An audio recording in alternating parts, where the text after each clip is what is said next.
Hey, what's up guys, Julian from SmartphoneFilmmakingPro.com here, the ultimate online course about smartphone filmmaking. And today I'll share with you 5 tips and tricks to bring your smartphone videos to the next level. In case you have been shooting with your smartphone and overall the videos turned out, like bad or just okay, well then watch this video, and after you have watched it and after you have taken all the tips that I will share with you to practice, then this will definitely bring your videos to a higher level. And the first tip that I have for you is to use different frame rates. I very often see it from my students of Smartphone Filmmaking Pro and also, from videos on social media, that people are always using the same frame rate. And it doesn't matter if it is a high frame rate or a standard frame rate like 24 or 25 or even 30 frames per second, but all of the shots have the same frame rate. And there is nothing wrong with that.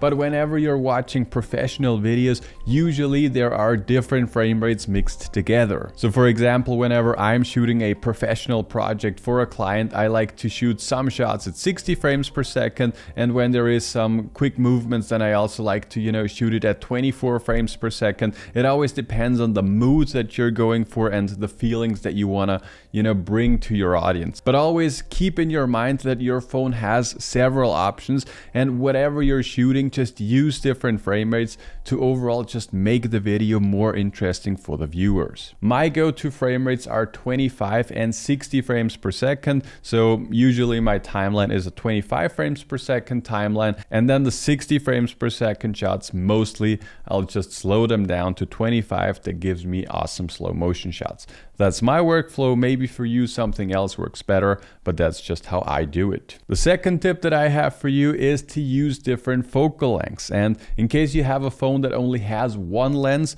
well then you have some great options to also buy some add-on lenses. For example, the ones from Sandmark are really good, or also the ones from SV Assets. These are just very nice options that you can use to just make the phone that you already have, more convenient and more versatile.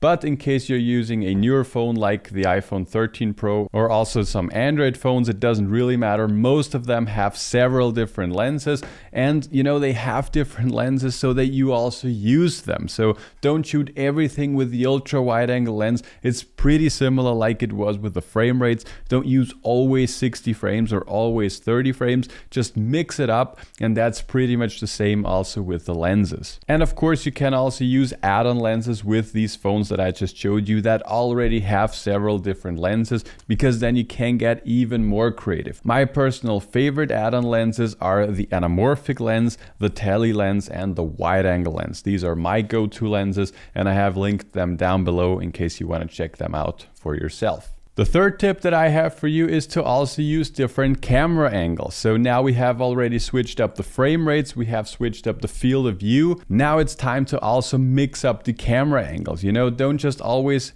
put your phone on your eye level and film everything like this. Get creative with different camera angles. Get very low to the ground, get high up. Use Dutch angles, there are many different ways, and just mix it up, make it more interesting for the viewers. In case you want to learn all those things that I'm just dipping my toe into right now in far greater detail, then you should definitely check out Smartphone Filmmaking Pro.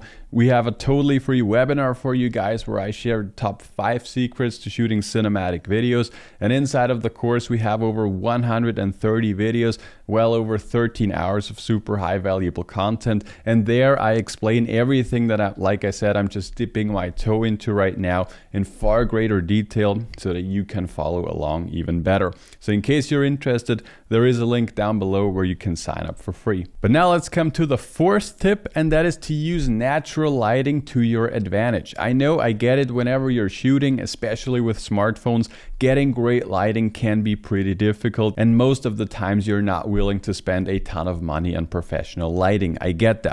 But whenever you're shooting, look around and use the natural lighting coming through the windows or when you're outside to your advantage. So place the person in the best way for your scenario. There is no one way, put the sun every time behind the person or every time to the side. And also when it's cloudy, there are of course different rules, but generally speaking, just move around and use the lights that you have to your advantage. That's also a big part of cinematography in general. shaping light and placing the person and also placing the camera in the best way possible. I can't go into much more detail right now because then the video would be like an hour long, and that's of course not working for YouTube.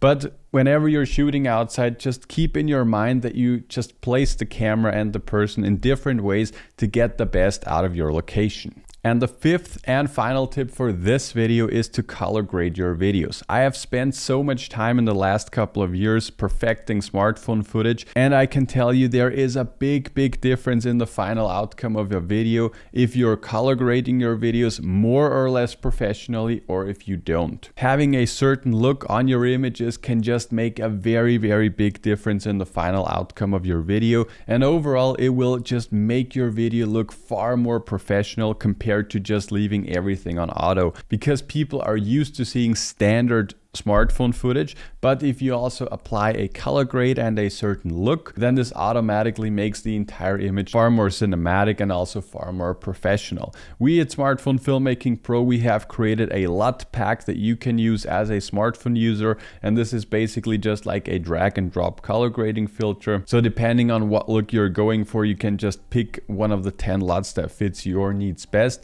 and this is the best and easiest way to get some good looking colors with your videos. But there are of course also many different apps and programs out there that you can use to color grade your images, and also there is a video on the channel here where I go into far more detail about this. But that's basically it for the tips that I have for you. I hope you found them helpful. In case you have not checked out the webinar, make sure to do so. It's the first link below that like button. And in case you have any further questions, make sure to let me know, and I would be happy to welcome you inside of our Smartphone Filmmaking Pro community. At the moment we have over 1,000 students from all over the world, which is super awesome. So in case you're interested, definitely check it out. But that's it for today. Hope you enjoyed it, and I'll talk to you guys in the next one.